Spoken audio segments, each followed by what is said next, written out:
Halo Sobat Sehat semua, Assalamualaikum warahmatullahi wabarakatuh. Salam jumpa kembali dengan saya Sugito di channel Berbagi Sehat.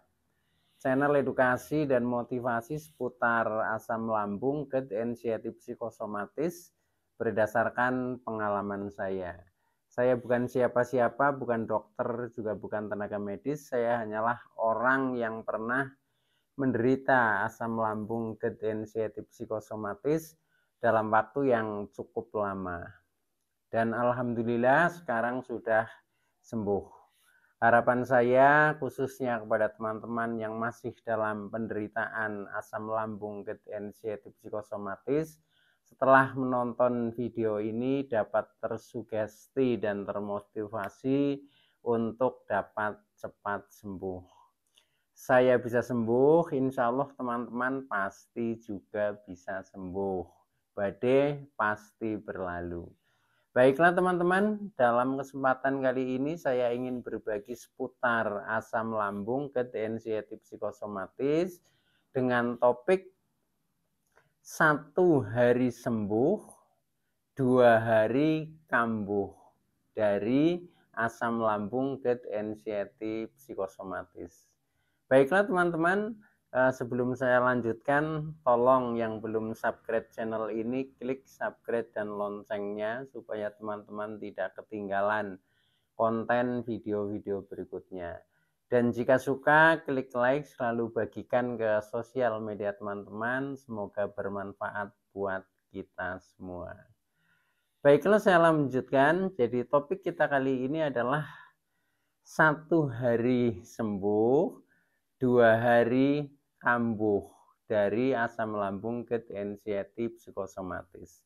Ini juga materi sebagai jawaban juga ya atas komennya dari yang punya akun Eva Hidayat dan BSA 87. Halo semuanya. Baiklah, kita lanjutkan ya. Jadi mengapa penderitaan asam lambung, GERD, anxiety psikosomatis ini bisa terjadi seperti itu, yaitu kadang sembuh, kadang kambuh, kadang 1 hari sembuh, 2 hari kambuh, atau mungkin sebaliknya ya, 2 hari sembuh, 1 hari kambuh, dan seterusnya ya. Nah, artinya begini teman-teman, jadi penderitaan atau sakit asam lambung, GERD, anxiety psikosomatis ini berbeda dengan sakit-sakit yang lain. Ketika kita sakit yang lain itu mungkin begitu sudah sembuh ya sudah itu selesai itu ya. Tapi kalau ini yaitu uniknya di situ, jadi kadang sembuh, kadang kambuh. Nah, ini karena apa? Karena ini memang penderitaan kita ini adalah kompleks ya. Jadi artinya penyebabnya juga multifaktor ya. Sehingga penderitaan kita ini selain fisik atau badan kita juga kena, psikis atau jiwa kita juga terkena. Nah, oleh karena itu kadang terjadi ya secara fisik ya, kita sudah sembuh, makan sudah enak, perut sudah nyaman, tetapi tiba-tiba kambuh. Nah, itu mungkin pemicunya dari psikisnya yang sembuh tapi belum stabil. Nah, oleh karena itu, maka proses penyembuhan di dalam penderitaan ini ya memang seperti itu. Jadi kadang sembuh, kadang kambuh, bisa juga 1 hari sembuh, 2 hari kambuh, atau mungkin 2 hari sembuh, 1 hari kambuh, atau mungkin 1 minggu sembuh, 1 hari kambuh, itu pun bisa. Nah, tetapi yang perlu dipahami adalah kita tidak perlu cemas atau khawatir ya tentang hal ini. Jadi mengapa terjadi seperti ini ya, yaitu kadang sembuh, kadang kambuh ya. Nah, ini adalah proses penyembuhan ya. Jadi karakternya memang begini. Jadi untuk penderitaan asam lambung, GERD, anxiety psikosomatis, proses penyembuhannya seperti itu. Tetapi itu justru sudah ada indikasi baik ke arah sembuh ya, karena sudah mengalami walaupun 1 hari misalkan sudah merasakan sembuh, walaupun hari berikutnya merasakan kambuh. Nah ini indikatornya sudah bagus ini, jadi menuju ke kesembuhan. Jadi mengapa terjadi kadang sembuh, kadang kambuh, ini adalah kesembuhan yang masih dalam proses.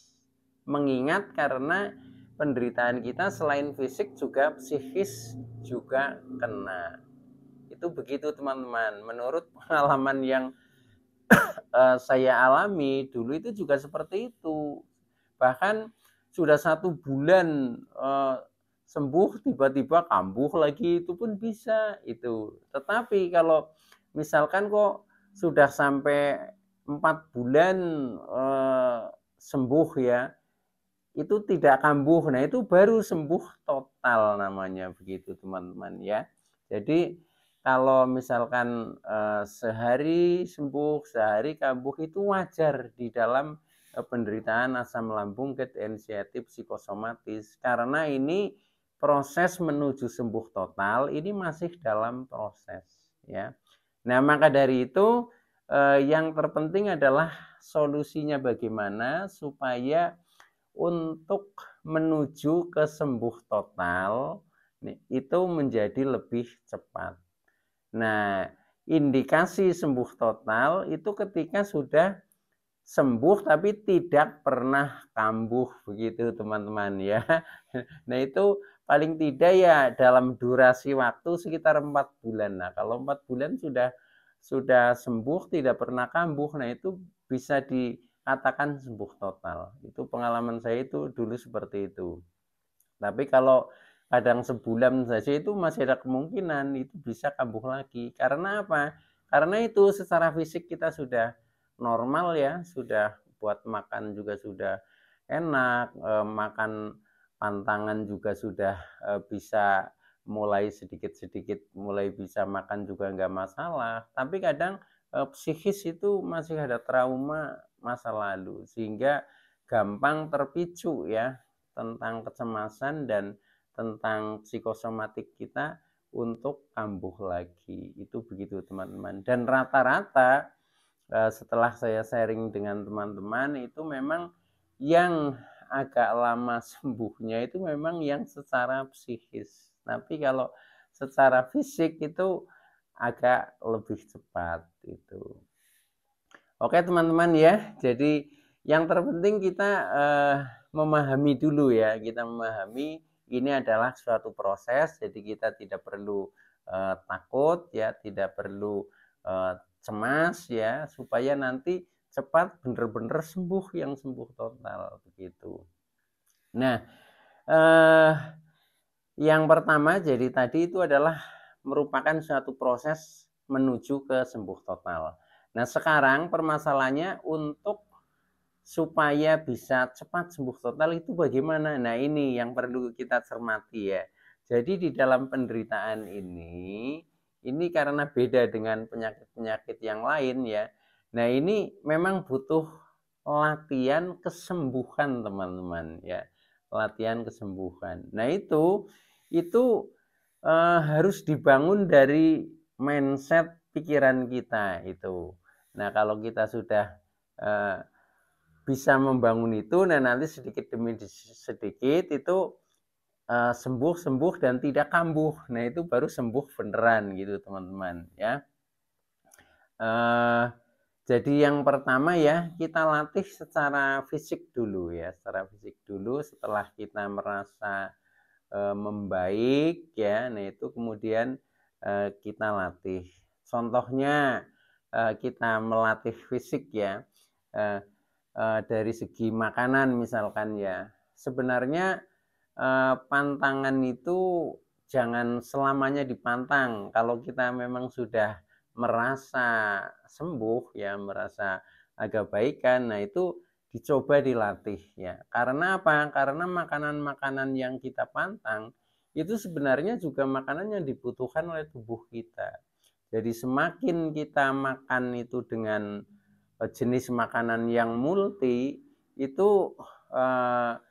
otomatis nutrisi yang dibutuhkan oleh tubuh kita itu akan lebih tercukupi dan akhirnya menjadi lebih sehat secara fisik gitu, karena kebutuhan akan vitamin ya, akan gizi itu semakin baik kalau kita makannya itu sudah tidak pantangan. Nah, maka istilah pantangan itu kita ganti menjadi jangan pantangan lagi, tapi kita kurangi porsinya seperti itu ya. Jadi yang dulunya pantang misalkan dengan makanan-makanan berlemak ya, karena lemak juga sebenarnya dibutuhkan oleh tubuh kita, ya kita tetap makan tapi dengan porsi yang terkendali ya. Nah, untuk latihan kita bisa misalkan sedikit demi sedikit gitu. Kalau sudah kita makan sedikit juga tidak masalah. Nah, itu pertahankan dulu, jangan langsung menambah banyak gitu ya. Itu. Contohnya makanan yang asam juga kita boleh sedikit-sedikit karena itu merupakan sumber vitamin C itu.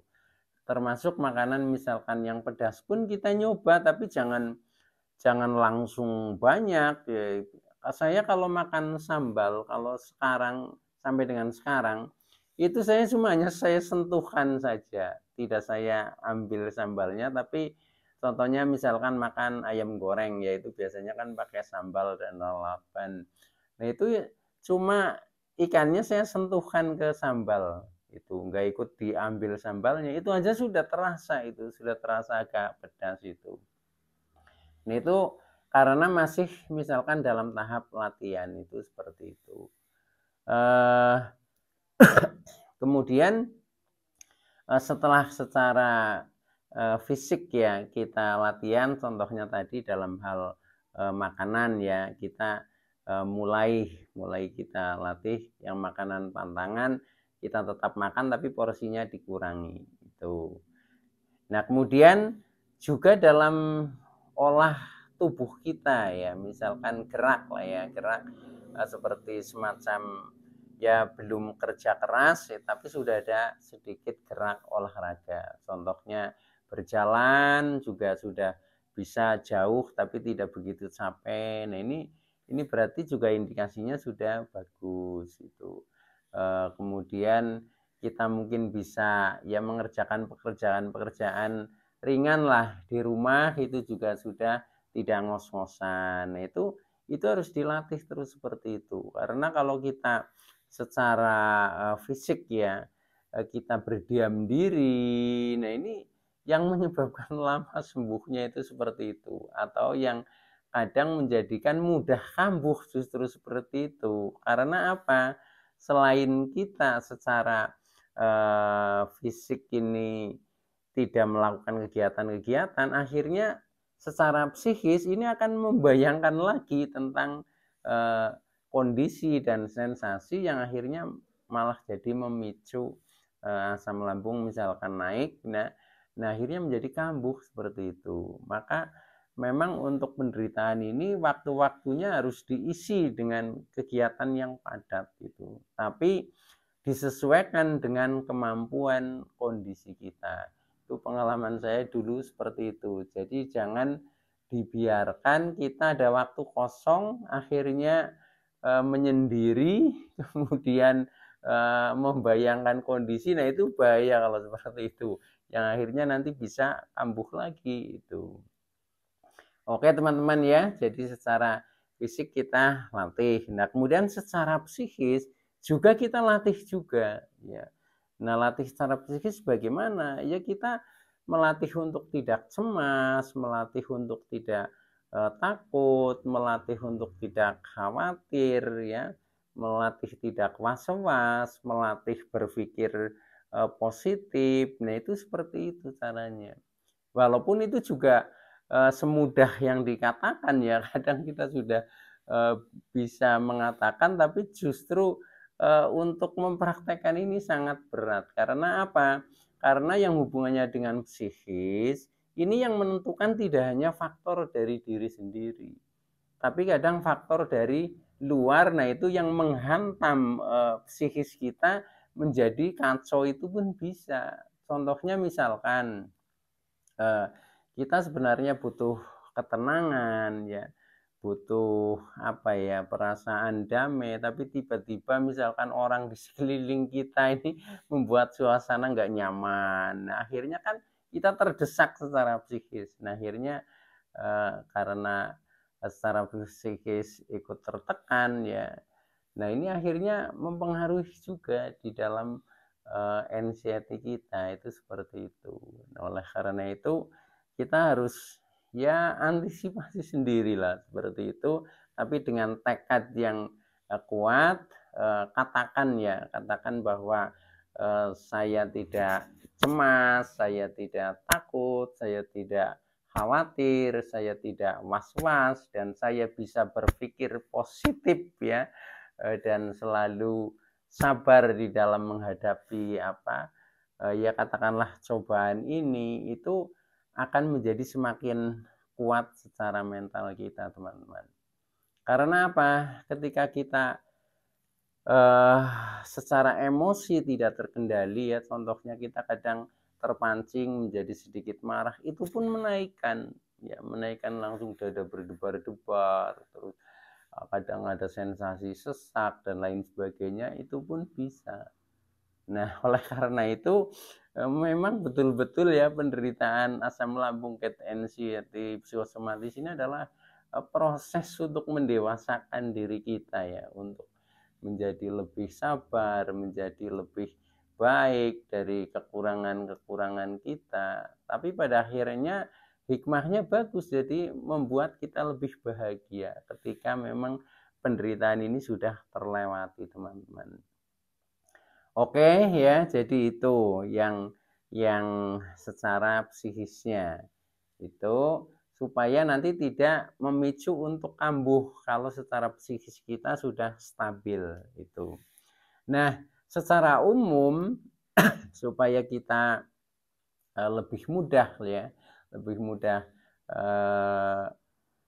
mengingatnya lah ya, kita tetap jaga 3P-nya ya, tentang pola makannya tetap kita atur ya, yang baik-baik, kemudian pola hidupnya juga antara aktivitas dengan istirahat itu juga harus diatur, termasuk pola pikir ini yang lebih penting lagi harus distabilkan.